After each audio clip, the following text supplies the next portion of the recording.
I would say it's probably the Civil War that provides America with most of its hauntings, at least from my collecting the stories. I have well over 1,000 just of Gettysburg.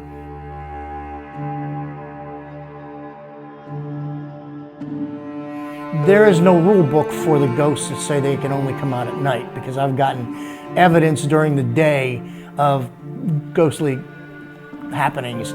But many of these photographs that we have on the wall came from people either on our tours or who had heard of us and mailed them to me.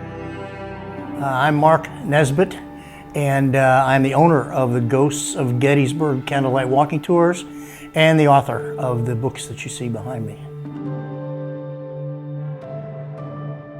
I think the Civil War continues to haunt us because it has all the major elements about death that create ghosts. For example, a sudden death, a unexpected death, a youthful death, violent death, unconsecrated burials, all these things. And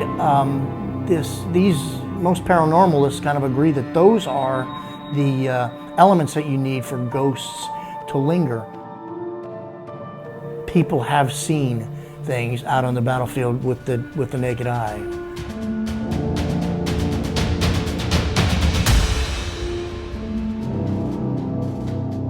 We did tours of Fredericksburg, Virginia, which is, there are 4 Civil War battlefields down there.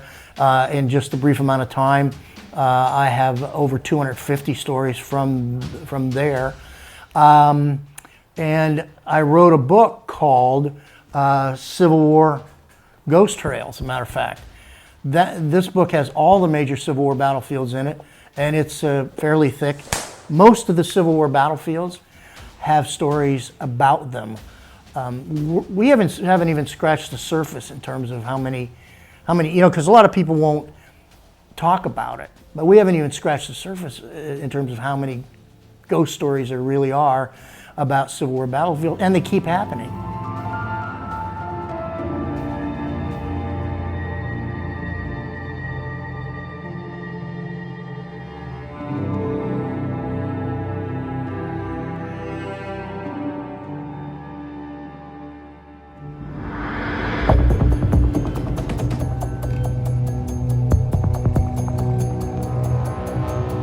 You could say that author Mark Nesbitt is not only an expert of Civil War history, but a witness to the spirits of that clash that dash back into our lives.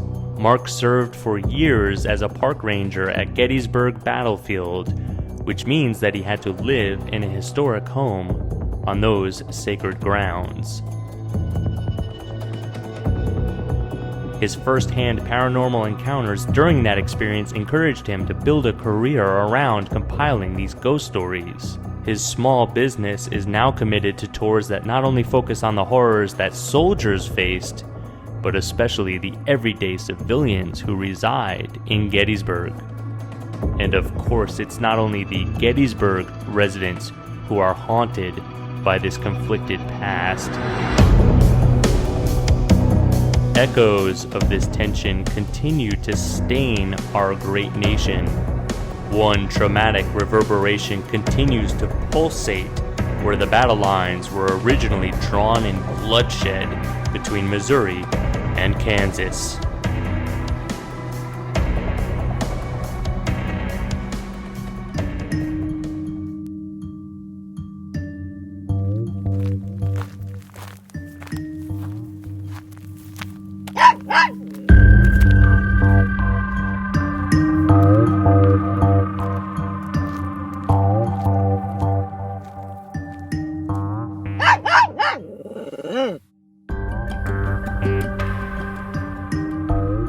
I got a phone call, and there was a lady out here at the site. It was just about dusk, and she said, I come out here all the time. I walk my dog out here regularly. She said, and I notice that there's somebody in the house. There's somebody moving through the house. She said, I didn't know if there was somebody in there. She said, I knocked on the door because I thought maybe there was an event or maybe there was an activity, and she said, I've never been in the house. I was curious to see. And so she asked me, she said, do you have anything going on in the house? And I told her, There's nothing going on. And so my next phone call, thinking that maybe somebody was in the house, my next phone call was to the Baldwin Police Department, and they rushed out here to check it out. And the lady was still here when they came inside, and they walked through the whole house, and there was nobody here. But she said she saw somebody. We have very large windows, so it's quite obvious to see a man. And there's no furniture in the house. There's no cardboard cutouts of any kind. So we were all trying to rack our brains, trying to figure out, did she really see anything? Was there anything really going on? But she swears up and down that she's seen it, and based on a few of my own experiences, I would say there's a good chance she probably did see something.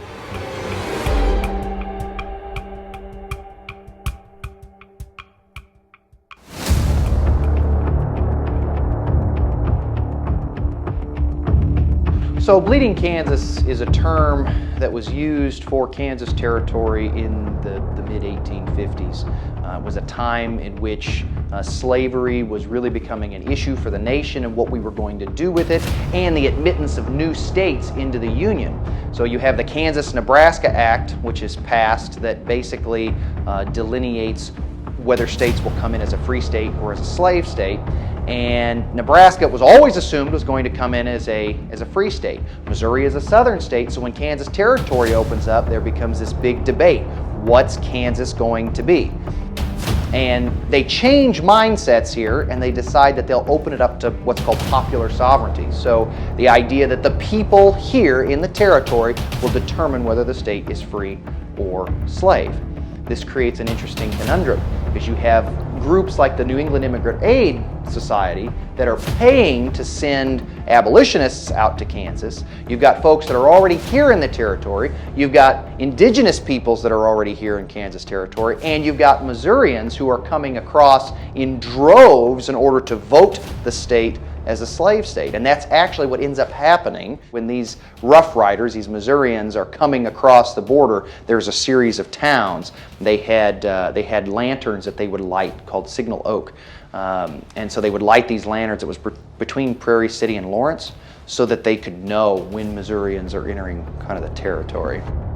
Kansas ends up becoming this proving ground for how the nation is going to deal with slavery and going to deal with admittance of new states into the Union. And because you've got these two opposing ideologies meeting here in Kansas Territory, it was only a matter of time before bloodshed, before fighting, rioting, burning, and looting started. So that's where Bleeding Kansas takes its name.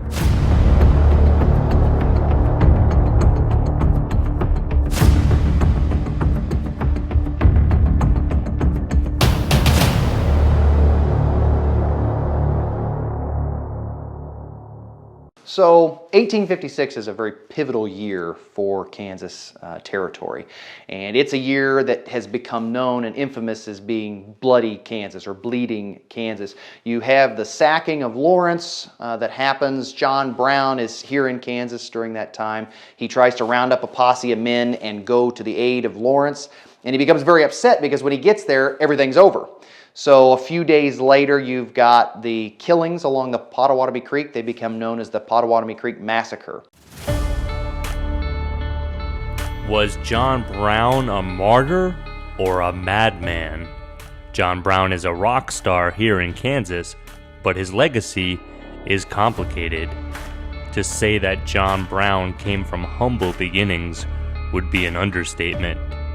John Brown's career, if you can call it that, was a failure. You see the modern-day ruins of his business operation here. The work John Brown had chosen was brutal and labor-intensive. He lived in Pennsylvania and owned a tannery, making leather with animal skins by gutting, fleshing, curing, and all the other gut-wrenching work that goes into it. This was, perhaps, foreshadowing for a future chapter of his life. John Brown's setbacks included divorce, bankruptcy, even a failed business trip to London. The water literally ran dry on another one of John Brown's business ideas. He bought a lot of land along where he expected the Erie Canal to be extended. That extension never happened, and his speculative purchase lost value. In his 50s, a hardened John Brown headed west. You could say he was primed to risk it all for another cause. Once a Kansas resident, he rallied around the contentious abolitionist movement. With rising tensions and the attack in Congress by a pro-slavery Democrat on an abolitionist Republican, John Brown is said to have had enough. He stalked an encampment of pro-slavery militiamen along the Pottawatomie Creek. John Brown and his sons killed 5 pro-slavery men along the banks overnight. Brown is said to have butchered his victims.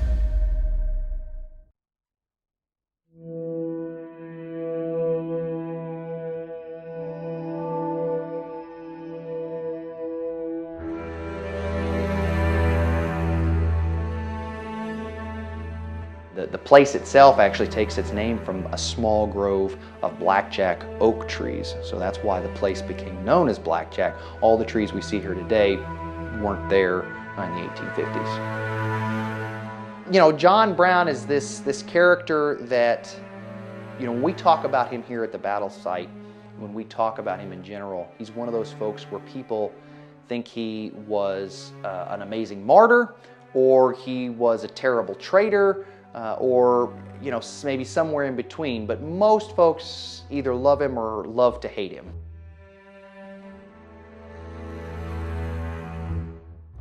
John Brown was a very famous abolitionist. When he was very young, in his early childhood, he actually saw a slave beat to death with a shovel, and that sort of impacted all of his mindset going forward.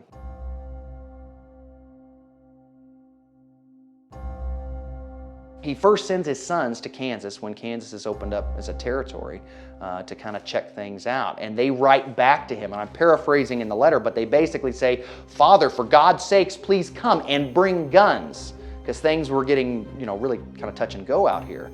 And so John Brown comes, and of course he brings rifles. This is when you see John Brown shift. So for most of his life, he believed that you could rationalize, you could talk to folks, and you could get folks to see that slavery was an abomination and it needed to be gotten rid of. But when he comes to Kansas and he sees the lengths that folks are willing to go and the blood that they are willing to spill in order to preserve slavery, his mindset begins to change. And that's when he starts to develop these plans to get slaves to revolt, to arm slaves, right? So the idea kind of behind 1856. So 1856 is a very pivotal year for Kansas territory, and it's a year that has become known and infamous as being Bloody Kansas or Bleeding Kansas. You have the sacking of Lawrence that happens. John Brown is here in Kansas during that time. He tries to round up a posse of men and go to the aid of Lawrence, and he becomes very upset because when he gets there, everything's over. So a few days later, you've got the killings along the Pottawatomie Creek. They become known as the Pottawatomie Creek Massacre. And Henry Clay Pate, which is a very young gentleman, he's just become a U.S. Deputy Marshal. He gets a judge to sign a warrant for the arrest of John Brown and his sons, because the presumption is that John Brown has committed these killings along the Pottawatomie Creek, although there was no proof of that at the time. So they go over to Brown Station, where Brown's at. John Brown is not there. They do capture a couple of his sons, and they promptly turn those sons over to the U.S. Cavalry, and then they come here. Pate and his men, about 40 to 50 men, come here to Blackjack. This was a popular stopping destination along the Santa Fe Trail because there are 2 natural springs on the property that feed creek beds, and so you could water your horses, you could get water for yourself. It was just a nice place. Pate also thought that that would make a nice natural defensive position, right, these 2 creek beds. So he was actually down just in front of the house here, and the house wasn't here at the time, but he was down on that property. Well, his men went into Palmyra, sacked the city, and the next day was a Sunday. And a couple of Pate's men went into Prairie City to repeat this process.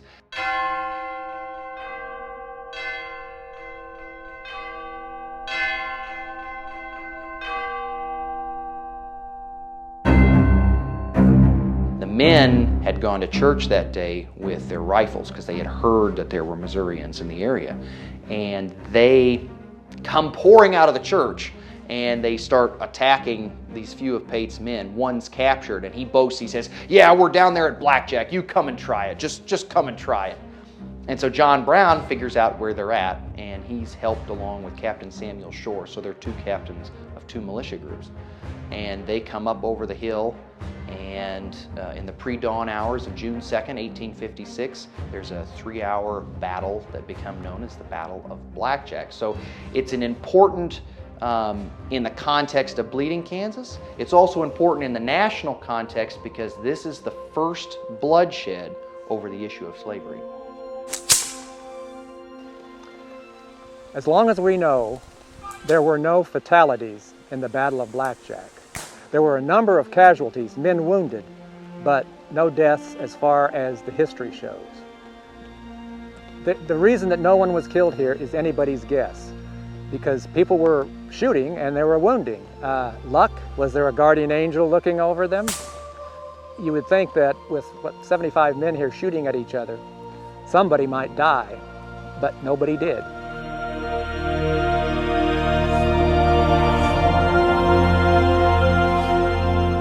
So Robert Hall Pearson was a gentleman that actually had fought alongside John Brown in the Battle of Blackjack. And he staked a claim, actually he staked a claim before claims were even open in Kansas territory. He came early hoping to find himself the best piece of land. And he ended up settling on the property that we're here. And he went on, I mean, he fought.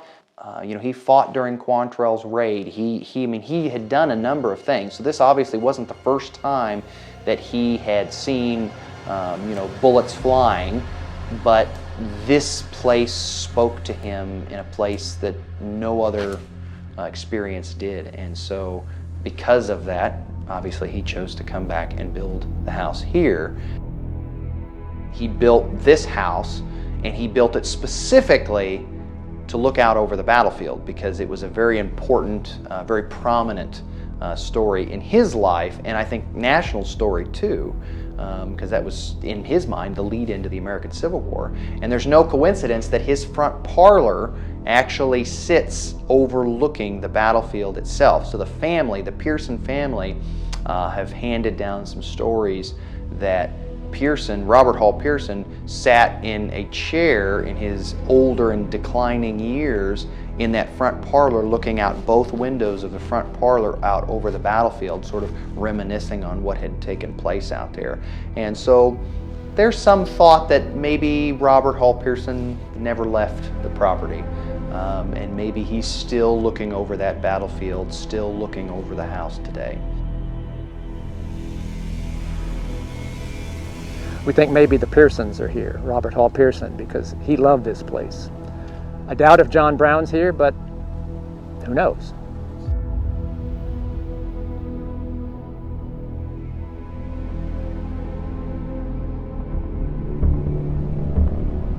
If Kansas isn't haunted, it should be, because of all of the activities out here. I mean, it's been settled for thousands and thousands of years by indigenous peoples, and their spirits would be everywhere. And then Bleeding, Kansas. I mean, as many people died out here, it'd be under horrific, hateful circumstances. My name is Kerry Altenburn, and right now I'm the president of the Blackjack Battlefield Trust that owns the Blackjack Battlefield and Nature Park. Being at Blackjack kind of got me into being John Brown, but not exactly. I mean, I knew about it, this being a John Brown site. I did it, I wanted to do John Brown because a book that I read of John Brown, one story that he had the murderer of his son Frederick in his grasp practically, out in the country. He could have easily taken revenge, but he turned to his men and said, "This is not about revenge." He said, "What we do here, we do for a principle, and that's the restoration of human rights." And he led his men away and left that man unmolested. And when I read that, I went, the John Brown that we all hear about is not the real John Brown. That story needs to be told. because as important a man as he is to American history, we need to understand him. So I guess I'm on a mission. I always thank the folks out here before I leave the place. You know, thank them for allowing us to be here, because you just never know. We think maybe the Pearsons are here, Robert Hall Pearson, because he loved this place. I doubt if John Brown's here, but who knows? There have been instances out here. One particular instance is one of our volunteers her and her husband took care of this place wonderfully for years. And they were parked about where we're standing right now, a little bit to the south.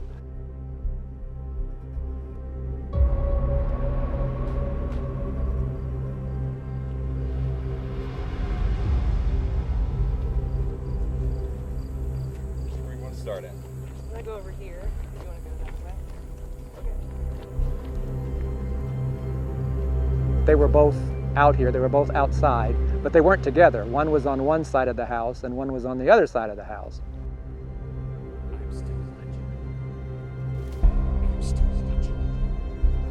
And then they started hearing people's voices, or a voice talking. I am here. And they assumed it was the other person. I am still here. Mike? Conflict kills.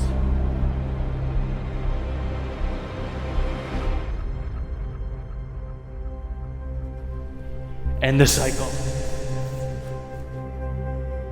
And then they came back together saying, well, what did you say? What did you want? And they went, no, they hadn't been talking. No one had been talking. And they searched and there was nobody here. Nobody.